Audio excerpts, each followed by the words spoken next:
Donc le CIM, ça veut dire Centre d'innovation médicale. En fait, ce que nous voulons, c'est fédérer les compétences que nous avons à l'université dans nos centres de recherche, avec les compétences que nous avons au CHU dans nos services cliniques, mettre ces compétences ensemble et les faire collaborer avec l'extérieur, donc avec des firmes pharmaceutiques, avec des firmes de biotechnologie, et construire des projets sur des thématiques de façon à accélérer finalement le passage de la connaissance, recherche fondamentale, vers l'application clinique, c'est-à-dire le patient, et tout en même temps faire du développement économique, c'est-à-dire si les découvertes que nous faisons permettent aux entreprises qui seront partenaires du projet d'augmenter leurs activités, on fera du développement économique, ce dont nous avons besoin dans la région.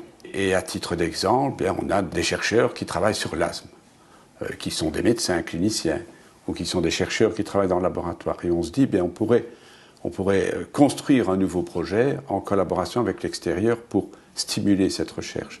De la même façon, sur les maladies inflammatoires de l'intestin, la maladie de Crohn, nous avons tout notre potentiel de thérapie cellulaire. Donc tous ces chercheurs qui travaillent sur les cellules souches de façon à réparer les organes. Et nous avons le laboratoire, le LTCG, le laboratoire dirigé par le professeur Beguin, qui met déjà ça en application pour les patients. Les cliniciens peuvent se poser des questions sur les maladies dont ils ne comprennent pas bien les mécanismes, dont ils ne parviennent pas à bien traiter tel ou tel aspect. Et ces questions, ils n'ont pas les moyens d'y répondre tout seuls.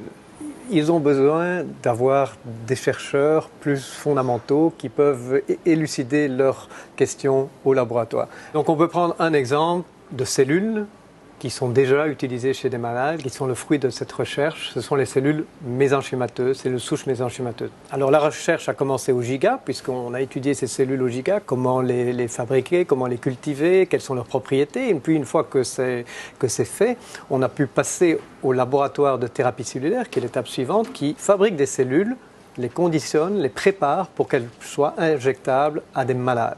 Et puis ces cellules sortent du laboratoire de thérapie cellulaire, sont injectées à des malades qui en ont besoin dans le cadre de protocoles d'essais cliniques. Non seulement au CHU de Liège, mais dans tous les hôpitaux académiques de Belgique, nous distribuons ce produit cellulaire pour traiter des malades. Et puis, une fois que le malade a été traité, on lui fait des prises de sang dans le suivi, dans les semaines qui suivent, pour bien étudier à nouveau au giga l'effet que ces cellules ont eu sur le système immunitaire des malades traités. On cite bien sûr toujours le GIGA et le CHU, mais il y a le centre de recherche du cyclotron qui est extrêmement performant. Il y a le centre d'ingénierie des protéines, nous avons des compétences chez les ingénieurs, chez les vétérinaires. Donc on a déjà tout un réseau qui existe, qui est prêt, mais que nous voulons concrétiser de façon plus formelle et de façon plus efficace. Une deuxième fonction du CIM, c'est de pouvoir servir d'incubateurs pour des entreprises privées ou des spin-offs d'universités dans le domaine de la thérapie cellulaire. Il y a des entreprises, des spin-offs qui ont des idées géniales, mais qui n'ont pas les moyens de passer à l'utilisation chez l'homme. Et donc les entreprises peuvent venir au CIM et dire voilà notre process, on voudrait bien que vous fabriquiez ces produits cellulaires pour nous, pour que l'on puisse les tester, les utiliser chez les malades.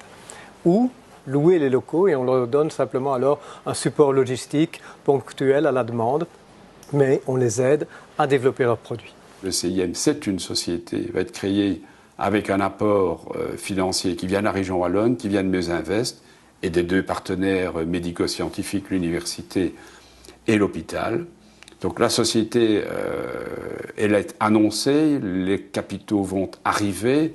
Et nous espérons qu'à la rentrée du mois de septembre, la société sera juridiquement constituée et que nous pourrons lancer l'appel au recrutement des deux personnes dont nous avons besoin, un médico-scientifique et un plutôt business, médico-business, pour vraiment booster tous ces projets que nous avons en tête et que nous voulons confier au CIM.